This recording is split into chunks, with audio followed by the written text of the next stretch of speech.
Bien-aimés dans le Seigneur, nous nous bénissons, nous tous. Vous qui êtes là très nombreux, en train de suivre, d'attendre cette prédication, c'est notre chaîne YouTube.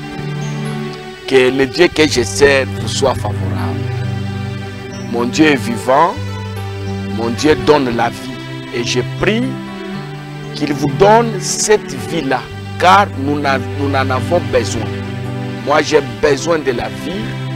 Vous là, vous avez besoin de la vie. Car la vie nous permet de témoigner la grandeur de Dieu. La vie nous permet de faire une très bonne adoration. Mais la vie nous permet aussi de servir. Quand vous avez la vie, vous avez de l'espérance. La Bible dit pour ceux qui vivent, il y a encore de l'espérance. C'est pourquoi je demande uniquement la vie pour vous. Que Dieu donne la vie à votre mari, que Dieu donne la vie à votre femme, que Dieu donne la vie à vos enfants, que Dieu donne la vie à vos projets, que vos projets évoluent, que vos projets aillent de l'avant. Je prie aussi que Dieu donne la vie à votre ministère. Nous avons besoin de ministères qui vivent. Je prie que Dieu donne la vie à notre pays, à votre pays. La nation a besoin de vivre. Je prie au nom de Jésus que tout ce qui amène la mort, qui arrête la vie dans votre vie soit repoussé. Au nom de Jésus. Je prie comme un prophète que Dieu vous ouvre les portes de grandeur, expérimenter sa main et témoigner sa bonté. Je prie au nom de Jésus que la vie de Dieu soit à nous. Parce que si nous avons la vie de Dieu, le diable ne saura pas s'installer. Je prie au nom de Jésus que la vie de grandeur, la vie de puissance, la vie de grâce, la vie d'abondance, la vie de succès, que ces vies-là nous accompagnent. Je prie et je demande à Dieu d'assurer votre paix, la paix du cœur. Nous avons besoin de la paix, nous avons besoin de la joie, parce que sans la paix, la vie devient amère. Sans la joie, la vie devient amère. C'est pourquoi je prie au nom de Jésus que la vie que la parole de Dieu nous accorde vienne s'installer à nous. Nous voulons témoigner la manifestation de cette vie. Il est écrit, le Fils de Dieu est venu afin que nous ayons la vie et que nous soyons dans l'abondance. Je prie que nous ayons réellement la vie. Recevons la vie et vivez. Au nom de Jésus. Avec action de grâce, nous disons Amen. Donc moi c'est l'apôtre Marcel Moumat, Église évangélique Man Caché, ministère de vie. Je commence toujours par vous demander une grâce. Abonnez-vous. Abonnez-vous afin de recevoir nos prédications à temps réel. Donc abonnez-vous, c'est la première demande. La deuxième demande, si vous sentez que cette prédication vous aide, vous édifie, ne la gardez pas vous-même. Partagez avec vos amis. Et en partageant avec vos amis, demandez-leur de s'abonner. Évitons des futilités. Quittons ce qui n'édifie pas. Quittons ce qui n'est pas utile. Soyons de ce qui est indispensable. Ce qui est indispensable, c'est la parole de Dieu. Donc, première demande, abonnez-vous. Deuxième demande, partagez la prédication. Et si vous l'avez partagée, demandez à vos amis de la partager aussi et aussi de s'abonner. Abonnez-nous, bien-aimés dans le Seigneur. Et si vous avez des commentaires à faire, faites-les. Et si vous voulez nous contacter, il n'y a pas de problème. Nos numéros sont là au bas de l'écran. Et tous les numéros que vous voyez sont sur WhatsApp. On peut communiquer et Dieu nous fera véritablement grâce. Que Dieu soit loué. Que Dieu nous garde. C'est ça ma prière. Que Dieu nous garde. Qu'il continue à nous garder. Parce que ce qui est dans la main de Dieu, le diable ne peut jamais l'arracher. Alors j'avais promis la semaine passée qu'aujourd'hui je voulais parler d'un thème qui va nous aider. Il y a toujours quelque chose pour les veaux d'or. Il y a toujours quelque chose. les gens, que ce soit les chrétiens, que ce soit les gens dans ce monde, parfois ils oublient les bienfaits de Dieu. Ils oublient les bienfaits de Dieu. Vous savez que Dieu fait beaucoup. Je vais vous rappeler 3 choses. La vie là que vous avez, c'est Dieu qui vous l'a donnée. Quelqu'un peut dire Amen.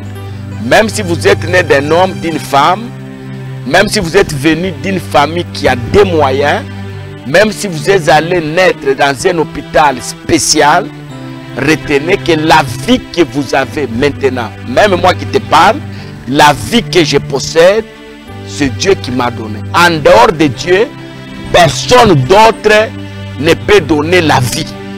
Ok? Ça retenez. Alléluia. Personne d'autre ne peut donner la vie. Donc, première chose que je vous rappelle 3 petites choses. La première, la vie que vous avez, la vie là, c'est Dieu qui vous l'a donnée. Si vous êtes sur cette terre aujourd'hui, et si vous vous êtes réveillé aujourd'hui, c'est Dieu qui vous a accordé cette grâce. La deuxième des choses que vous devez savoir, et retenez ça, la vie éternelle, le royaume de Dieu, il n'y a que Dieu qui le donne. Alléluia. Le royaume de Dieu, il n'y a que Dieu qui le donne. On ne peut pas accéder au royaume de Dieu au prix d'argent. Ok? Vous ne pouvez pas donner un bien matériel pour avoir le royaume des cieux. Le royaume des cieux, nous l'avons par la grâce, au moyen de la foi. Et celui qui nous donne la vie éternelle, j'aimerais qu'on retienne ça, il n'y a que Dieu.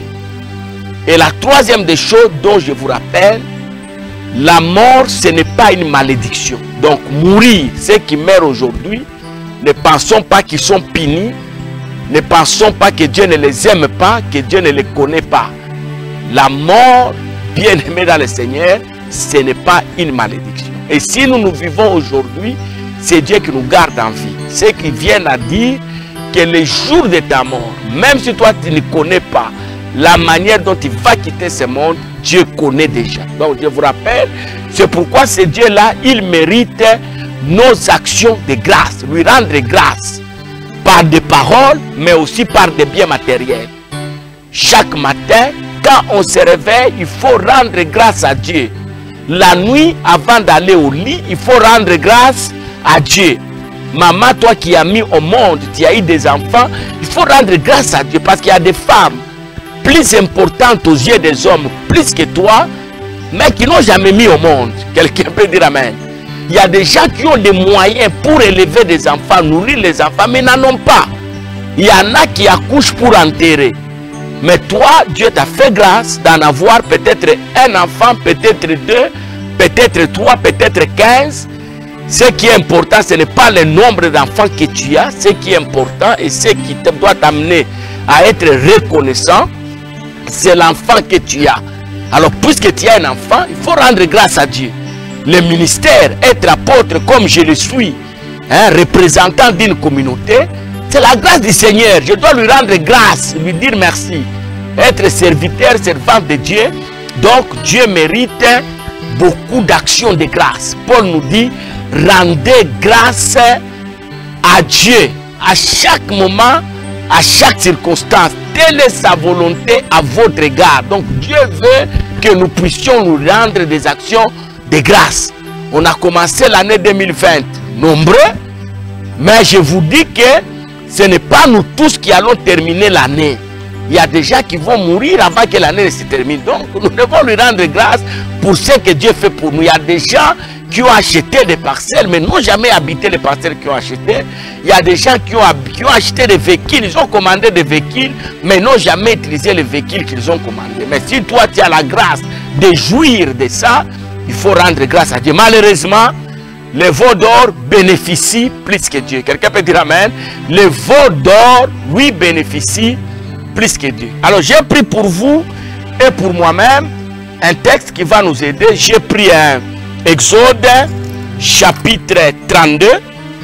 Exode chapitre 32. Vous pouvez lire à la maison du 1er au 14e verset. Mais le verset qui m'intéresse ici, c'est le verset 9. Alors je vais prendre 8 et 9. Je lis la parole au nom de Jésus. Ils se sont promptement écartés de la voie que je les avais prescrite. Ils se sont écartés promptement de la voie que je leur avais prescrite. Ils se sont fait un veau en fonte. Ils se sont prosternés devant lui. Ils lui ont offert des sacrifices. Ils ont dit, Israël, voici ton Dieu, qui t'a fait sortir d'Égypte, qui t'a fait sortir du pays d'Égypte. Oh, l'Éternel dit à Moïse, je vois que ce peuple a un coup raide. Que Dieu soit loué. Est-ce que quelqu'un m'a écouté? Ils se sont formés un veau d'or. C'est ça, les gens, Job dit, pot pour pot, tout ce que l'homme a, il le donne pour sa vie. Le veau d'or a toujours la place dans la vie même des chrétiens, mais le Dieu créateur, le maître de ton souffle, le souffle là que tu as, apparemment tu ne donnes même pas la place dans ta vie, ou si tu dois lui donner 10 minutes, tu grignotes 7 dans ces 10 minutes là. Voilà comment nous considérons Dieu. On ne donne pas à Dieu la place qu'il mérite. Et aujourd'hui, nous avons même des chrétiens qui ne savent pas adorer Dieu. Ils ne savent pas dire merci à Dieu. Nous avons des chrétiens. Ils ont la facilité d'élever un homme. Aujourd'hui, nous avons des pasteurs élevés à la place de Dieu. On les a tellement élevés, on les a tellement vénérés. Et ces pasteurs-là, ils ont oublié que c'est Dieu qui les a donné la mission de les servir. Ils ont accepté la place que les hommes les a donnée. Et aujourd'hui, nous avons des chefs d'État qui ont pris la place de Dieu. Nous voyons, bien aimé dans le Seigneur, des choses qui se passent. Au lieu d'adorer Dieu, les gens adorent les hommes. Au lieu d'élever Dieu, les gens élèvent les hommes. Regardez la multitude de sectes que nous avons. Ce sont des communautés là où les hommes ont pris la place de Dieu. On pris la place de Dieu. On considère l'homme comme Dieu. Hein? Le veau d'or a toujours quelque chose. Je ne sais pas comment le diable arrive, bien aimé dans le Seigneur, à voler l'intelligence de l'homme. Il vole ton intelligence. Il te met dans des choses qui vont t'amener des problèmes. Aujourd'hui, il y a des nations qui ont des problèmes avec Dieu, tout simplement parce qu'il y a ce qu'on appelle le culte de personnalité. On a pris l'homme, on l'a mis à la place de Dieu. Et cela met Dieu en colère. Et aujourd'hui, Dieu est en colère avec la personne que vous avez élevée. Cette personne-là, Dieu avait une bonne vision avec lui, mais vous avez pris la place de Dieu, vous avez donné à cette personne-là, et Dieu a rejeté la personne, et la personne est en conflit aujourd'hui avec Dieu. Regardez ce qui se passe aujourd'hui dans le monde. Le veau d'or a toujours quelque chose. Moïse va, bien aimé dans le Seigneur, vous connaissez l'histoire, à la montagne. Et quand il va là-bas, le peuple qui reste, bien aimé, avec Aaron, se dit, mais lui, il a traîné. Les hommes aiment ce qui est rapide, les hommes aiment être acclamés, les hommes aiment être vénérés, les hommes aiment être élevés. Alors, le temps que Moïse était en train de faire à la montagne, selon les instructions de Dieu, le peuple qui était resté pas de la montagne, ils ont demandé, non, il faut qu'on fabrique un veau d'or que nous allons adorer et que celui-là sera notre Dieu. Bien aimé dans le Seigneur. Et pour fabriquer ce veau d'or, vous savez comment les gens ont offert. Ils ont donné, quand vous lisez la Bible, vous pouvez prendre Exode, vous allez comprendre, je n'ai pas le temps de vous donner toute l'histoire ici, mais retenez que pour le veau d'or, le peuple a donné tout ce qu'il avait, les bijoux, il a donné l'or, il a donné ceci ou cela, l'argent, pour que ce veau soit fabriqué. Et quand on a fabriqué ce veau d'or, on a lu avec vous, Israël a dit, voici notre Dieu, voici celui qui nous a fait sortir du pays d'Égypte. Et quand Dieu a vu ça, Dieu a regretté. Dieu ne peut pas comprendre, bien aimé dans le Seigneur, le peuple qu'il a racheté, le peuple qu'il a sauvé, que ce peuple-là puisse l'abandonner. Et cela arrive chaque jour dans notre vie.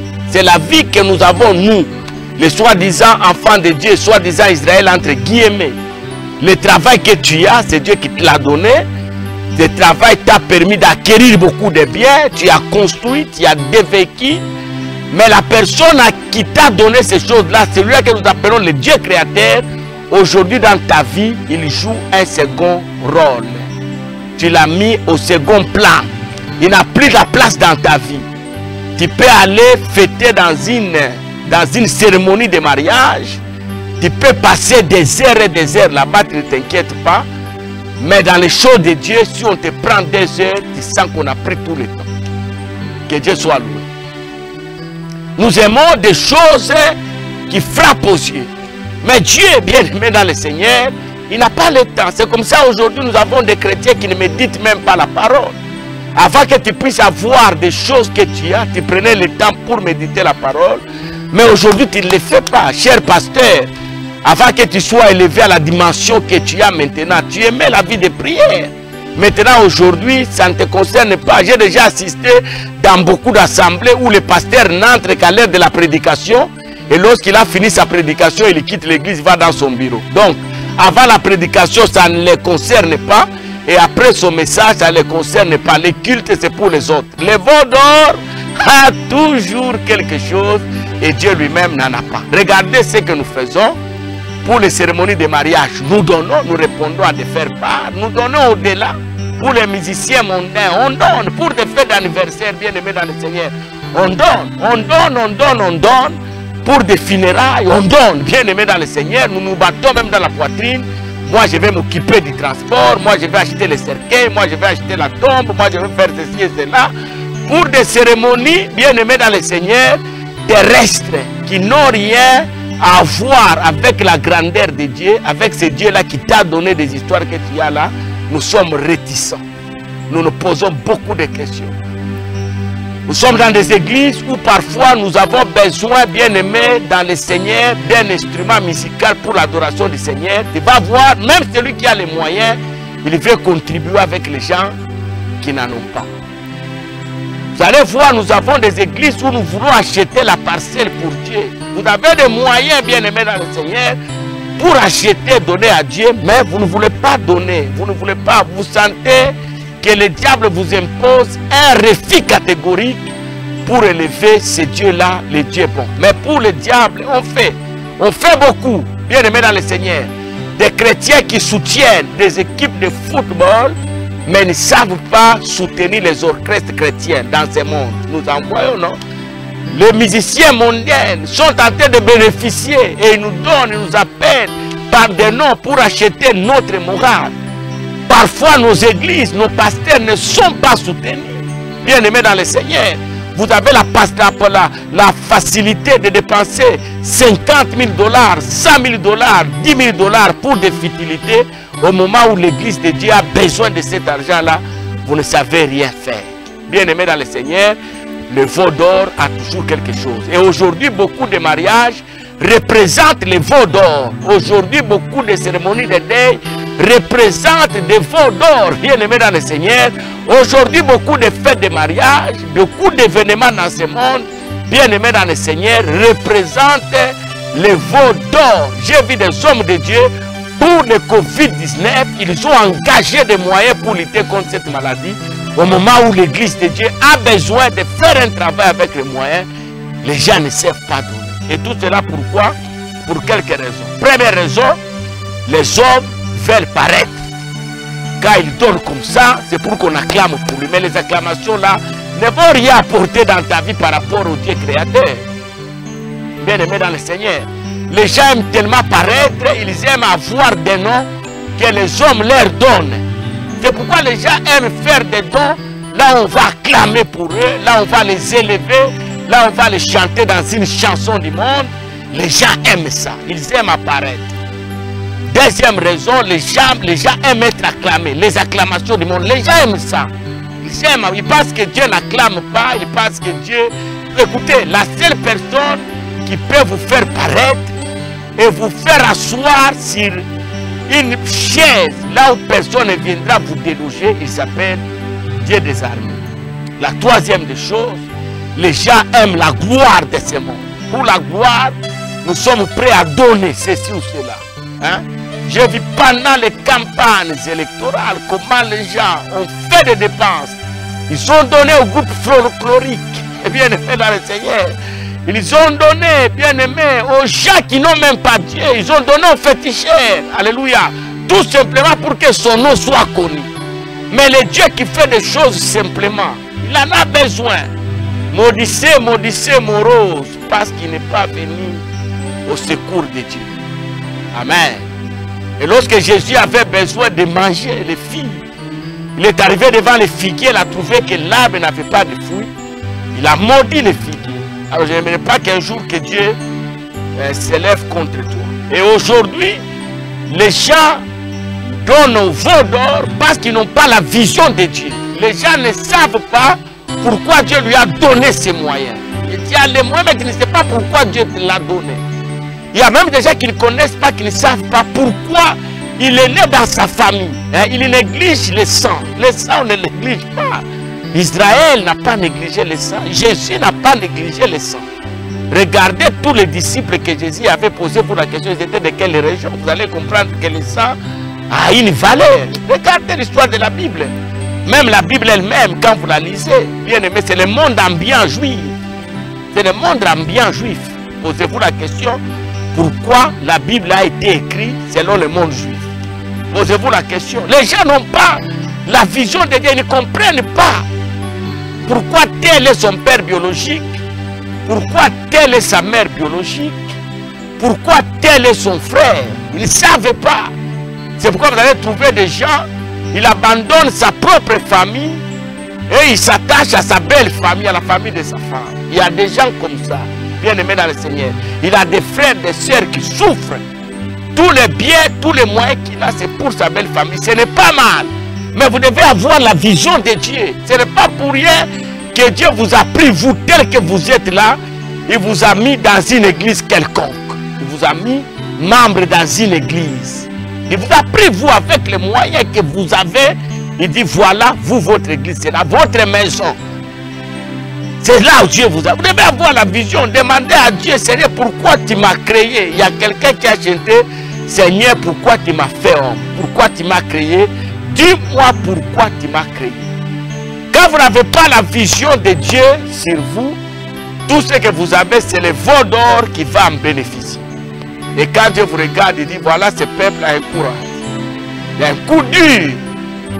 Dans d'autres termes, il est incrédule, il ne comprend rien de Dieu. Bien aimé dans le Seigneur, le veau d'or a toujours quelque chose. Et le Dieu qui nous a créés n'en a rien. S'il doit en avoir, on doit nous supplier. Bien aimé dans le Seigneur, on doit nous supplier. Regardez comment les gens de ce monde soutiennent leur organisation mondaine. Regardez, bien aimé dans le Seigneur, comment les gens de ce monde, les hommes et les femmes, soutiennent leur organisation dans ce monde. Mais nous les chrétiens, pourquoi nous sommes lourds pour poser des actes? Nous sommes lourds, très lourds. Bien aimés dans le Seigneur. Le veau d'or reçoit quelque chose dans ce que Dieu t'a donné. Retiens que ce que Dieu t'a donné, c'est d'abord pour lui. C'est d'abord pour lui. Quand Dieu te donne quelque chose, retiens que ce soit le souffle de vie, que ce soit la force physique, que ce soit l'intelligence. Retiens d'abord que Dieu te l'a donné, d'abord c'est pour lui. C'est comme ça Dieu, avec Anne, ils avaient une très bonne relation parce que Anne a dit à Dieu, si tu me donnes l'enfant que je te demande, je te le rendrai. Et quand il a eu Samuel, vous connaissez l'histoire. Bien aimé dans le Seigneur, voilà le message que je vous ai donné, je vous ai amené aujourd'hui. Comprenez la vision de Dieu par rapport à ce que vous possédez, ce que vous avez là. Quelle est la vision de Dieu par rapport à ça? Par rapport à ça, demandez à Dieu de vous montrer sa vision clairement. Pourquoi vous êtes né dans votre famille? Pourquoi vous êtes membre d'une église? Pourquoi vous êtes congolais, vous n'êtes pas tchadien? Pourquoi vous êtes guinéen? vous n'êtes pas éthiopien? Pourquoi vous êtes zambien, vous n'êtes pas angolais? Demandez à Dieu. Voilà les questions que nous pouvons nous poser, nous enfants de Dieu. Et si nous comprenons la vision de Dieu, nous allons comprendre pourquoi Dieu nous donne tout ce que nous avons et nous allons apprendre à bien gérer. Que Dieu vous bénisse. N'oubliez pas de vous abonner. Abonnez-vous et faites abonner les autres afin de recevoir nos prédications à temps réel. Apôtre Marcel Momat, que Dieu vous bénisse.